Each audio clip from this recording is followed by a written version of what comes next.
Ladies and gentlemen of the internet, I hope you're having a fantastic day. So we're here today with the Cold War by Oversimplified Part 1. Yes, we're continuing our Oversimplified watch through. You know, I don't know what you would call it. A watch through. We're going through all the Oversimplified videos. That is still a plan that I do want to do, going through the Oversimplified videos.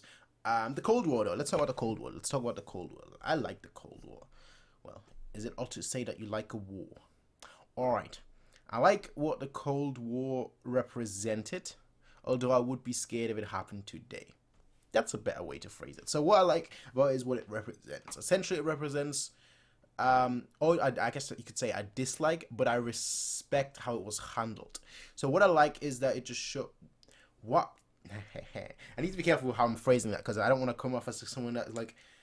I want to get my thoughts across well without coming off as someone that likes war. But what I like about it is that it was a silent, quote-unquote, Cold War. And what I like about that specifically is that it just shows you that we as humans have grown and have been able to cultivate such dangerous weapons that the weapons itself are a deterrent for war. Just the presence of nuclear weapons is enough to deter these superpowers, these major countries from going to war with each other. And I think that by itself is great. Although, of course, you know, if like that's what I'm saying. If it happened today, if a scenario like that happened today, I mean, you might argue that it does, but like, let's say Russia or China. I wanted to go to war with America. Me, as someone who's a Brit living in the UK, I'd be in the crossfire. If America sends weapons to Russia, they wouldn't go left, they would go right, and vice versa. I don't know why. Maybe there's a specific reason why they wouldn't go left, but they would shoot the missiles over Europe, over the rest of Europe, and me, as a UK citizen, I'd look up every day and be like, wow. Weapons flying from one direction to the next direction. Yay, I like seeing that. Oh no, one is falling towards... It would just be a terrible experience, alright? But I like the fact that just the presence of these weapons are enough to deter war. And I think that's a great thing. I think not having war... Or well, there is always war. Unfortunately, human history shows that there's always been war. I don't think there's been like a period of like a few years where it hasn't been war, but in general, there's always been some sort of war. It might not have been a global war, maybe not, you know, a massive war, but there's always been a war. But this is the Cold War oversimplified. Let us see what the lovely folks over at Oversimplified have to say about the Cold War, and let's see what this video has in store for us. As I always say as well, please do check out the original video by Oversimplified. I'll have the link for that in the description down below, so you guys can check it out, give it its view, subscribe to them, and then give this video a view as well. But yeah, let us hop right in and see what this video has in store for us. We are in 1080p, right? I know it says loading, but that's just because we were right at the beginning. Yeah, alright, cool. I've decided that in order to sell more merch, I should do a face reveal wearing some of it. So are you ready? Here we go. Boom. New Minimalist and Cold War merch available now, and get the new limited edition Churchill character pin before it sells out, with more characters coming in the future. Interesting. Link in the description down below. The year is 1917. Fighting rages on the Eastern Front of the First World War. Both Germany and Russia are on the brink of collapse. Soldier, I need you to bring me this man. There we go. Got it. That's loud enough. Found him, sir. That's... No, not Lenin. Lenin, the Russian communist. What? Why would I need a beetle? Lenin, the Russian communist. He was exiled to Switzerland. You know what? I'll do it myself. And then Stalin happened. Capitalism by Karl Marx. Yes. Who what? I will say this as well. This is an odd story to share, but I thought I'd share it. Because I talk about Lenin. When I was in secondary school, high school, right, for y'all that aren't in the UK. When I was in high school, right,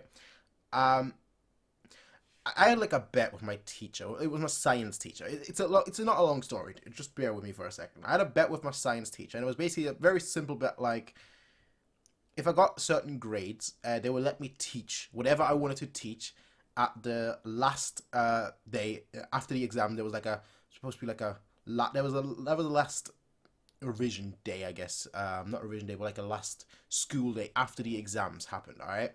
And that happened. I got the grades that we made. I think it was like an A or something. I got an A, and the teacher was like, "Okay, perfect, you can teach." And the thing that I taught for about 20 minutes, she forgot about it. I forgot about it, and then some other person in the class reminded me, like, "Oh, aren't you supposed to like teach?" And I was like, "Oh, I don't have anything prepared. What could I possibly teach about right now?" The thing that I chose was communism. And I was a 16-year-old teenager that knew of communism very, very little. But I thought, I don't know why, that was just the first thing that popped in my head. I was like, okay, what is something that I know a little bit about that I could teach the rest of the class? Communism. Let's do it. Socialism, communism. I think I talked about socialism, communism, and political theory. It's like, why? I don't know. To this day, I don't know. I'm like, I could have chosen anything, but I chose that. For what reason? I may never know. Wants to start a revolution.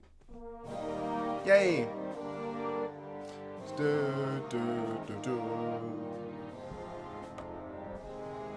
That didn't last long. The revolution, what was it? The August Revolution? The Germans didn't put last Lenin long. on a train and sent him all the way back to Russia, hoping he and his mates would create an internal crisis.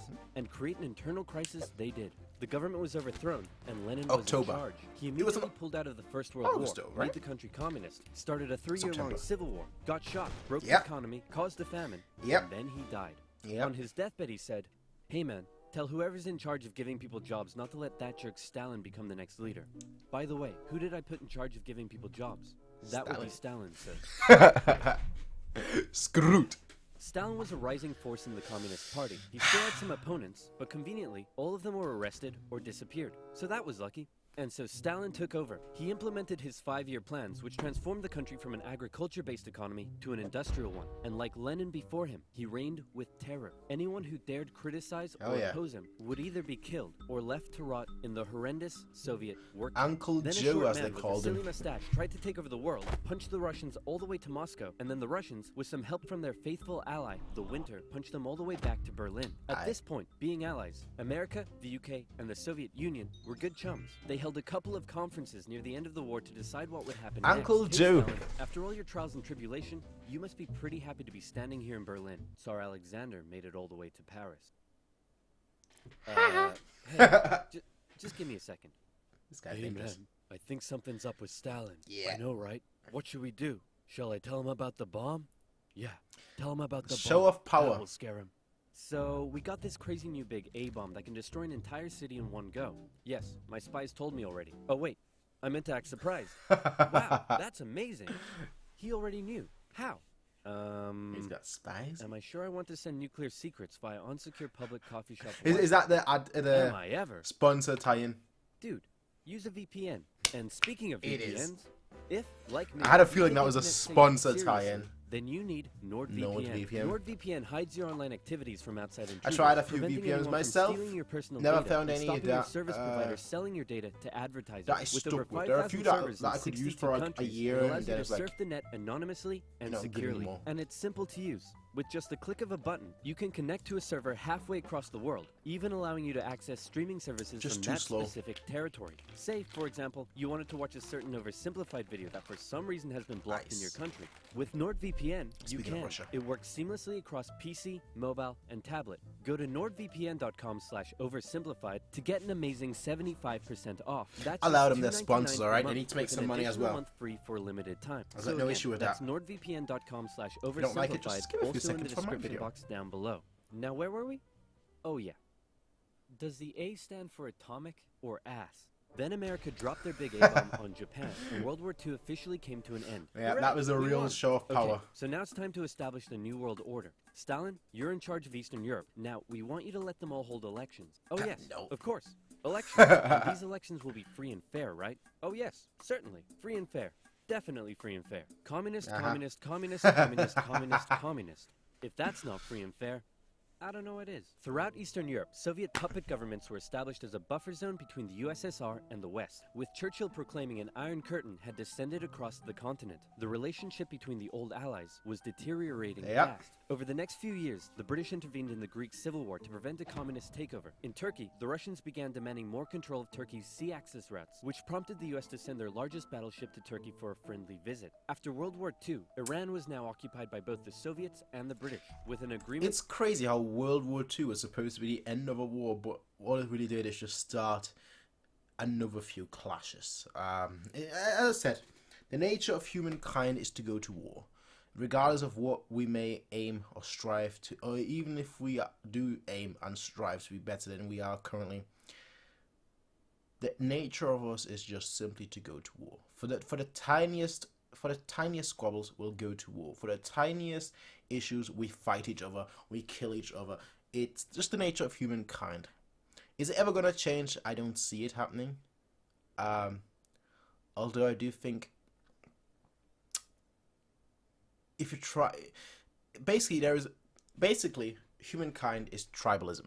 Countries fighting each other is basically the same as tribes fighting each other, as gangs fighting each other, as people. You know, you can always break these down, these larger factions, countries. Obviously, then you can break them down into cities, you can break them down into states, you can break them down into areas, into blocks, into people. You just break them down, but at the end of the day, people are always going to be fighting people, and that ultimately is going to lead to a larger picture of wars are always going to happen, because people, and then in turn countries, are going to fight against other countries.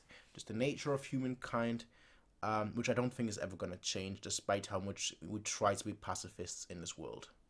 To both pull out once the war was over. The British pulled out. Stalin was like, you know what? I think I might stick around. All in favor of kicking Russia out of Iran? You want to know something?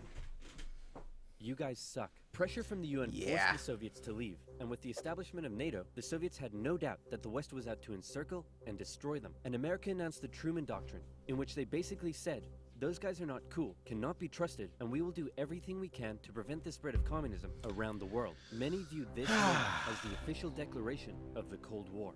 Back in Europe, everyone was living in a post-apocalyptic void brought on by the Second World War. Cities reduced to rubble, rat on a stick, not enough nice. food. It was terrible. This is great. The more they suffered, the more likely it is they'll turn to communism. Dude, you're really messed up. What's wrong with you? My father used to punish me severely. America realized what was going on, and everyone has a quickly made story. move. Under the Marshall Plan, they sent $12 billion to Western Europe for its economic recovery. The countries of Stalin's Eastern Bloc looked on with envy. Hey, Czechoslovakia, you want to come get some economic aid? Yeah, sure, but I have to check with my mom first. Sorry, America. I can't come. This was a full-on economic battle raging between capitalism and communism. Different kind of war. If the Western nations developed faster and better than the East, that would be a defeat for Stalin. So he set up his own rival economic recovery plan, which he called Comecon. And he also set up Comecon? Wait.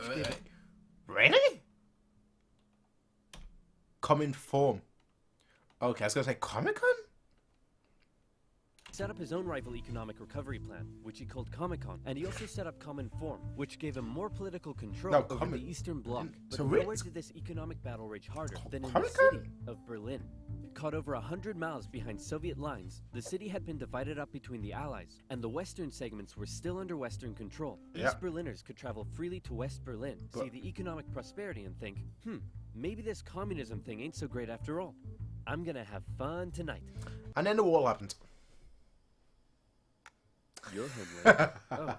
That picture is great. I was just out with my friends. Friends? That you picture stink of capitalism. You're out great. engaging in imperialist debauchery again. I swear, Ivan, I can't keep doing this. Stalin wanted the West out. It's not terrible. So he said, hey, guess what? I'm blockading all of your supply routes to West Berlin. What are you going to do about it? I suppose we'll just fly the supplies in.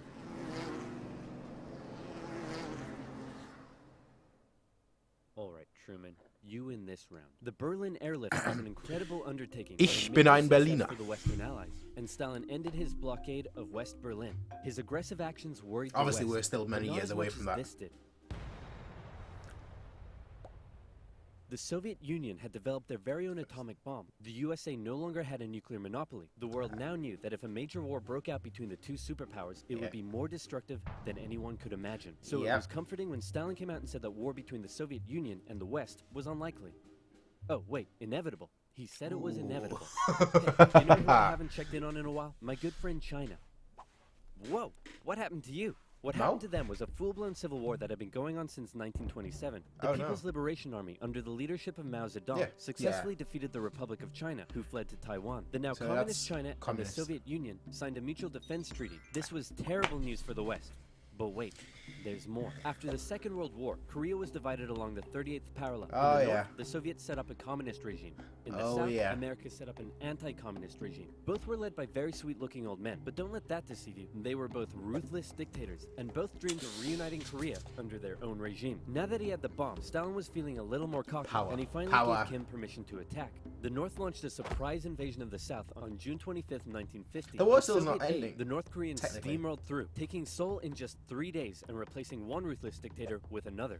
The UN were freaking out and quickly created an emergency force made up of troops from 16 countries to defend the South. The West still held Busan and made landings at Incheon near Seoul. They pushed the North Koreans out of Seoul, replacing the ruthless dictator that had replaced the first ruthless dictator with the same ruthless dictator that had previously been replaced by the new ruthless dictator. Bring on these ruthless dictators! All the way up the Korean Peninsula. At this point, China was getting worried that the UN may just keep going. The US had sent this guy to lead the operation. After winning the Pacific Theater of World War II, General Douglas MacArthur's head was big and his balls were bigger. He reassured President Truman that there was absolutely no way at all that the Chinese would ever get involved. Meanwhile, 500,000 Chinese troops were crossing into Korea. Got involved. Nuke 'em. No. Nuke 'em.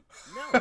Come on. You're fired. The U.S. considered the nuclear option, but now that the Soviets also had the bomb, they didn't want to risk all-out global destruction. The communists pushed the West right back almost to the exact same spot they had all started from, and they ended up in a stalemate, where they remained until both sides finally agreed to work towards a peace settlement in 2018. Back in America, the war's still going on technically, like it's never been stopped. Who would be tough on communism, so they elected famed World War II General Eisenhower, who is really hard to draw.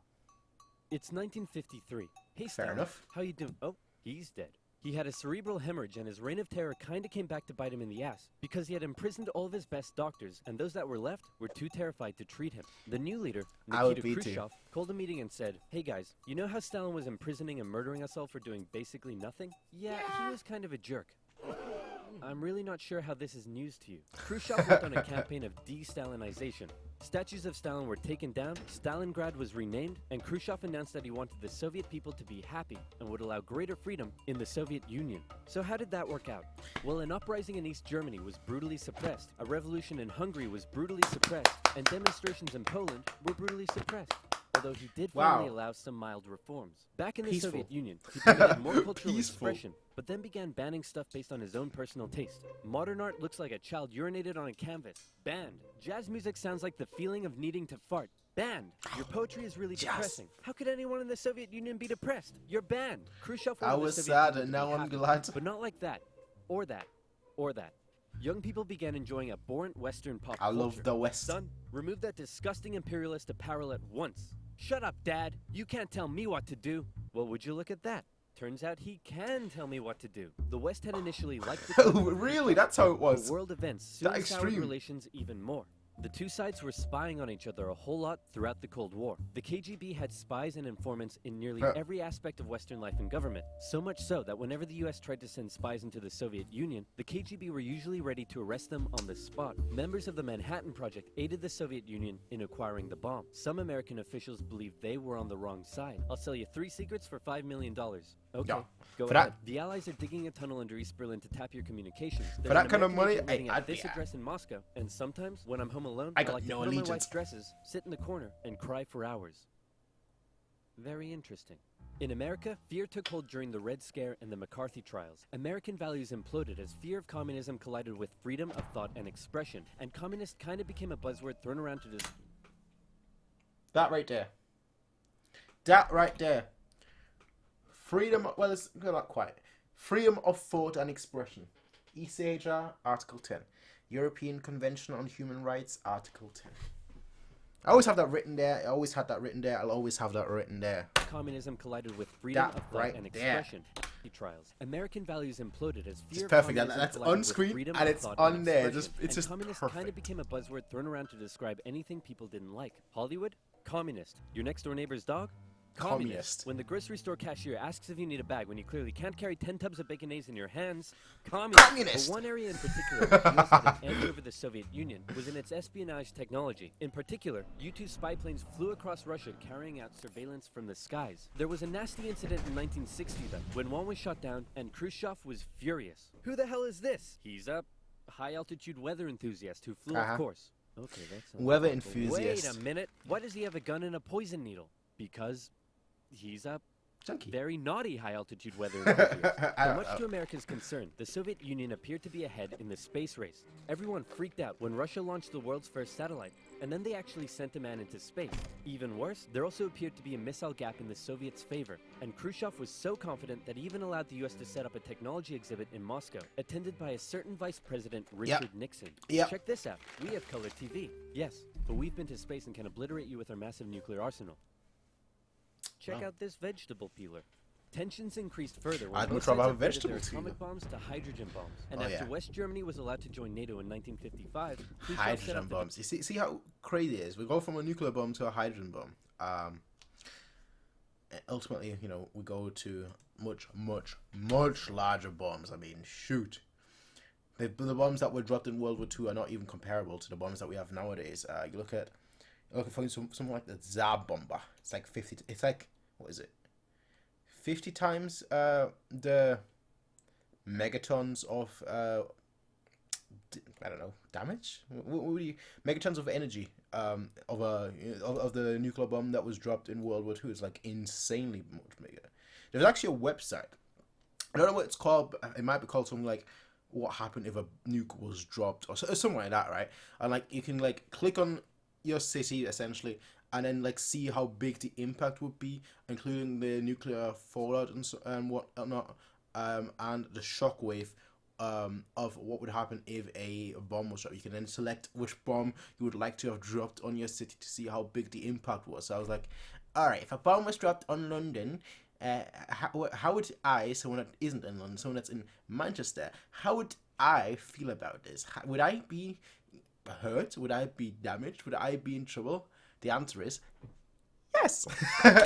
Yes. And after West Germany was allowed to join NATO in 1955, Khrushchev set up the Defensive Warsaw Pact, strengthening the military ties between the Soviet Union and its satellite states. In 1960, Americans decided they wanted a new president who would be tough on communism, so they elected John F. Kennedy. The Soviet Union was advancing its technology, but it was also bleeding its coffers dry, and all of the money was going towards the military, not the people. Life under communism was still as hard as ever, and Berlin remained a thorn in the Soviet side. The contrast between the economically prosperous West and the struggling East was clearer day by day, and East Berliners were still able to freely travel to the West. Now, many of them were deciding to stay there. Millions defected to West Germany via West Berlin, causing Eastern factories to lose workers and taking a heavy toll on the economy. Soviet leaders decided this couldn't continue any longer.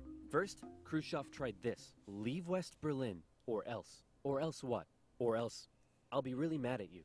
Yeah, no, we're gonna stay. Listen, man, West Berlin is ours, East Berlin is yours. That's just how it is. Kennedy felt pretty good about his show of American resolve. But wait a second, did you catch that? Let's replay it. East Berlin is yours.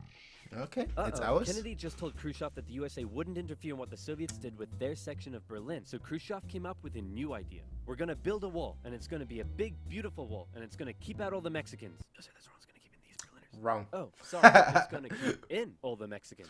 Nope. On August 13th, 1961, The point still Berliners stands. woke up to find their city divided into two, with barbed wire and guards blocking the border between East and West. Over time, a wall was constructed throughout the city. Families were torn apart. Thousands would risk their lives escaping over the wall, and hundreds would die trying. To the Do you know despair how of crazy that is to... Look, I'm not trying to get political here, alright? Shoot, alright? Because if I were to get political, this video would be another 50 to 60 minutes long, because I have a lot to share when it comes to politics, as you probably noticed earlier on.